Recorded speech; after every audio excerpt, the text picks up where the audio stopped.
नहमदुहु व नुसल्ली व नुसल्लिम अला रसूलिहिल करीम अम्मा बाद फ़अऊज़ु बिल्लाहि मिनश शैतानिर रजीम बिस्मिल्लाहिर्रहमानिर्रहीम। मेरे मुअज़्ज़ज़ सामाईन अकराम, अस्सलामु अलैकुम व रहमतुल्लाहि व बरकातुहू। मैं अपने रब कायनात से ये दुआ करती हूँ कि मेरे जितने भी सुनने वाले हैं, रब कायनात सबको सेहतमंद, तंदुरुस्त और लंबी ज़िंदगियाँ अता फरमाए। हम सब के हर मुश्किल और परेशानियों, तंगदस्तियों में मेरा रब कायनात हमारी मदद अता फरमाए। हमें ज़हनी, रूहानी, जिस्मानी अज़ियत और तकलीफ़ों, बीमारियों से निजात अता फरमाए। हमें ज़हनी और रूहानी सुकून अता फरमाए। हमें बीमार दुनिया से बचा कर बीमार मदीना बनाए। और जो हम सब के हक़ों में बेहतर है, मेरा रब कायनात हमारे लिए वो अता फरमाए।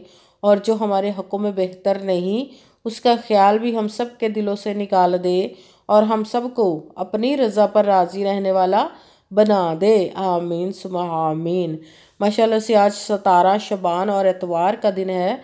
आज के दिन जो मैं आप लोग के लिए वजीफ़ा लेकर आई, अल्हम्दुलिल्लाह रब्बिल आलमीन, या रज़ाक़ और या हफीज़ का पावरफुल मुजर्रब वजीफ़ा है।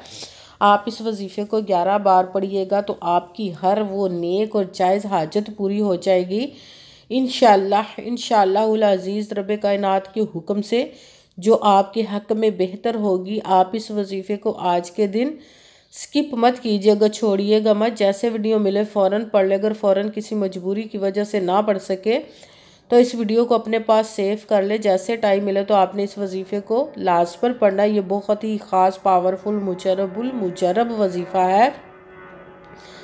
आप इस वजीफ़े को किसी भी मकसद, किसी भी हाजत के लिए पढ़ सकते हैं। रब कायनात के गैबी ख़जानों से दौलत लेने के लिए पढ़ सकते हैं। आपका अपना घर नहीं, घर ख़रीदने के लिए पढ़ सकते हैं। आपके घर में लड़ाई झगड़े रहते हैं, नचाकी परेशानी, मुफलिसी, गरीबी है, उसके लिए पढ़ सकते हैं। आपकी औलाद नहीं या आपकी औलाद नाफरमान है, उसके लिए पढ़ सकते हैं। आपके घर में कोई बहुत ज़्यादा बीमार है या आप खुद बीमार है, उसके लिए पढ़ सकते हैं। आपके पास अच्छी जॉब नहीं, जॉब लेने के लिए पढ़ सकते हैं। आपकी शादी नहीं हो रही या आपके बच्चों की शादियाँ नहीं हो रही, उसके लिए पढ़ सकते हैं। आपके ऊपर बहुत ज़्यादा कर्ज उतरने का सबब नहीं बन रहा है या आपने अपनी कीमती चीज़ या पैसे किसी को दिए वापस नहीं कर रहे, उसके लिए पढ़ सकते हैं।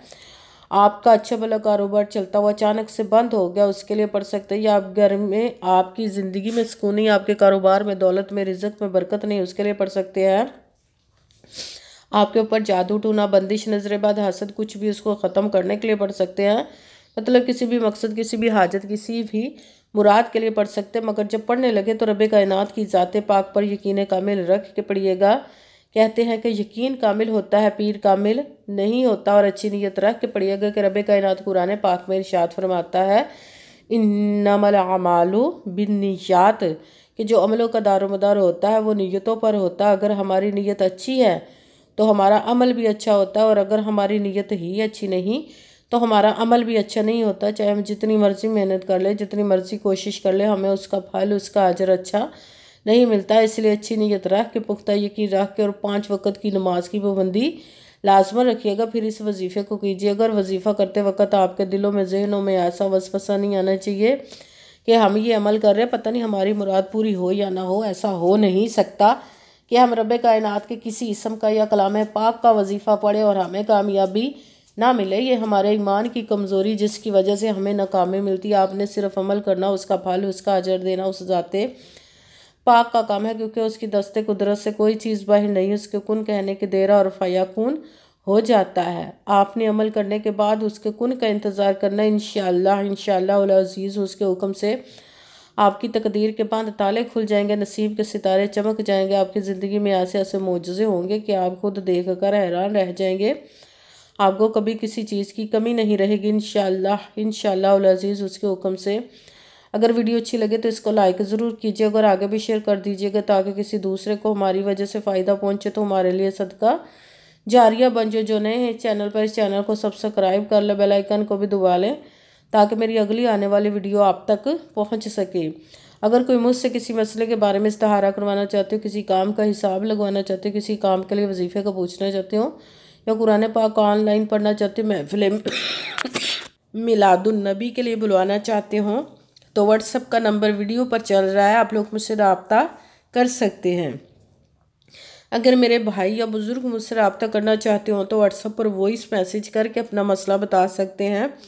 अगर बहनें या माएँ मुझसे रब्ता करना चाहती हों तो व्हाट्सएप पर वॉइस कॉल करके मुझसे बात कर सकती हैं, अपना मसला बता सकती हैं। आपने वजीफ़ा करने से पहले कमेंट्स में अपना नाम, जहाँ आप रहते हो जगह का नाम और अल्लाह पाक का एक नाम ज़रूर लिखना है, ताकि मैं भी आप लोगों के लिए दुआ कर सकूँ और फिर वजीफ़े की भी आप लोगों को इजाज़त मिल जाएगी।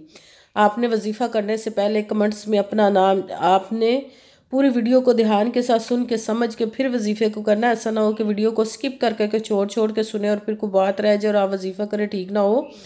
आपने ना तो किसी अमल में कम करके पढ़ना, ना ज़्यादा बढ़ा कर पढ़ना। अगर कम या ज़्यादा कर देते तो वो हमारा वजीफ़ा ठीक नहीं होता, हमें कामयाबी नहीं मिलती। इसलिए आपने मुकम्मल वजीफ़ा जिस तादाद और जिस तरतीब के साथ मैं बताने लगी, उसी तादाद और उसी तरतीब के साथ आपने इस अमल को पढ़ना है। आप इस अमल को आज के दिन किसी भी वक़्त पढ़ सकते हैं, किसी भी नमाज के साथ पढ़ सकते हैं, नमाज के अलावा भी पढ़ सकते हैं। अगर नमाज के साथ पढ़ रहे हैं, नमाज मुकम्मल पढ़ने के बाद, दुआ मांगने के बाद आपने इस अमल को पढ़ना है। अगर नमाज के अलावा पढ़ रहे हैं तो बावजू होकर ऐसी जगह पर बैठ कर पढ़ना जब बिल्कुल खामोशी तवज्जो सुकून के साथ आप इस अमल को पढ़ सके। आप इस अमल को आज के दिन किसी भी जगह पर बैठ कर पढ़ सकते, घर में, ऑफिस, मदरसा, यूनिवर्सिटी, कॉलेज, शॉप पे। मगर जब पढ़ने लगे तो बिल्कुल खामोशी तवज्जो सुकून के साथ पढ़ना कि वजीफ़े के दरमियान ना तो आपने किसी से बात करनी, ना उठना, ना फ़ोन इस्तेमाल करना है। अगर हम वजीफ़े के दरमियान किसी से बात कर लेते या उठ जाते तो वो हमारा वजीफ़ा ठीक नहीं होता, हमें कामयाबी नहीं मिलती। इसलिए आपने मुकम्मल वजीफ़ा जिस तादाद और जिस पढ़ने के बाद किसी से बात करनी, उठना या कि फ़ोन इस्तेमाल करना है। जब आप वजीफ़ा करने के लिए बैठ गए तो सबसे पहले एक मरतबा दरूद पाक पढ़ना। कोई सा भी दरूद पाक पढ़ सकते हैं, मगर दरूद इब्राहिमी जो नमाज में पढ़ा जाता है वो वाला दरूद पाक पढ़ ले तो ज़्यादा बेहतर, वरना कोई सा भी दरूद पाक आप पढ़ सकते हैं। दरूद पाक पढ़ने के बाद आपने एक मरतबा आऊज़ु बिल्लाहि मिनश शैतानिर रजीम बिस्मिल्लाहिर्रहमानिर्रहीम पढ़कर अपने मकसद की नीयत कर लेनी, जिसके लिए आप इस अमल को पढ़ने लगे हैं। फिर पहले नंबर पर जो वजीफ़ा पढ़ना है वो कुरान पाक की सूरत फातिहा की एक आयत मुबारका का है।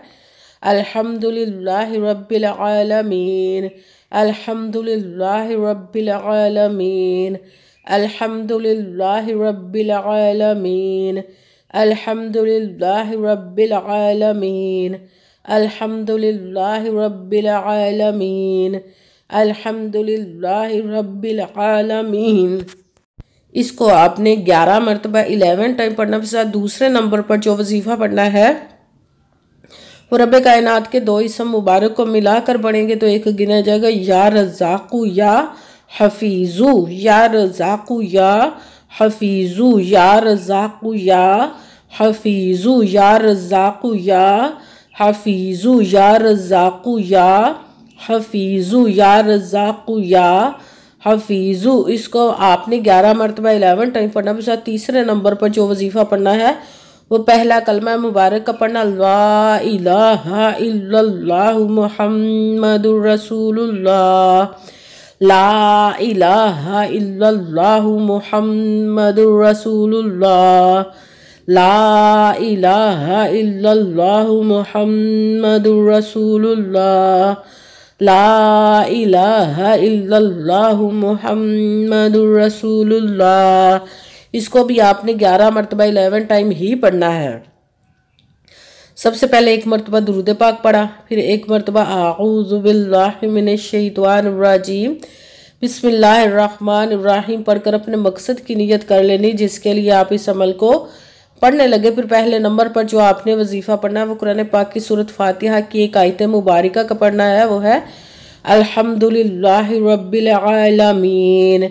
इसको आपने 11 मरतबा 11 टाइम पढ़ना। फिर साथ दूसरे नंबर पर जो वजीफ़ा पढ़ना है वो रब्बे कायनात के दो इसम मुबारक को मिलाकर पढ़ेंगे तो एक गिना जाएगा, वो है या रज़ाक़ु या हफीज़ु। इसको भी आपने 11 मरतबा 11 टाइम ही पढ़ना। फिर साथ तीसरे नंबर पर जो वजीफ़ा पढ़ना है वो पहला कलमा शरीफ का पढ़ना, वो है ला इलाहा इल्लल्लाहु मुहम्मदुर रसूलुल्लाह। इसको भी आपने 11 मरतबा 11 टाइम ही पढ़ना। फिर वही दरूद पाक पढ़ना जो दरूद पाक आपने वजीफ़ा शुरू करने से पहले पढ़ा था। जब दरूद पाक पढ़ लिया, अब आपका वजीफ़ा मुकम्मल हो गया। अब आपने दोनों हाथों को रब्बे कायनात की बारगाह अक़दस में बुलंद कर लेना। सबसे पहले अपने गुनाहों की बख्शिश की दुआ मांगनी, फिर जिस मकसद जिस हाजत के लिए आपने इस अमल को किया उसकी खूब दुआ कीजिएगा। दुआओं में मुझे भी याद रखिएगा, मेरे लिए भी दुआ कीजिएगा। जज़ाकल्लाहु खैरा। जिस मकसद जिस हाजत के लिए आपने इस अमल को किया, रब कायनात अपने हुक्म से, अपने प्यारे महबूब के सदका से, अपने कलाम पाक और इसमें मुबारक के सदके, आपकी तमाम और इस प्यारे प्यारे माह मुबारक शबानुल मुबारक के सदके आपकी तमाम नेक और जायज़ हाजात को कबूल व मंजूर अता फरमाए इंशाअल्लाह इंशाअल्लाह अज़ीज़ अपने हुक्म से। आमीन सुम्मा आमीन। अस्सलामु अलैकुम व रहमतुल्लाहि व बरकातुहू।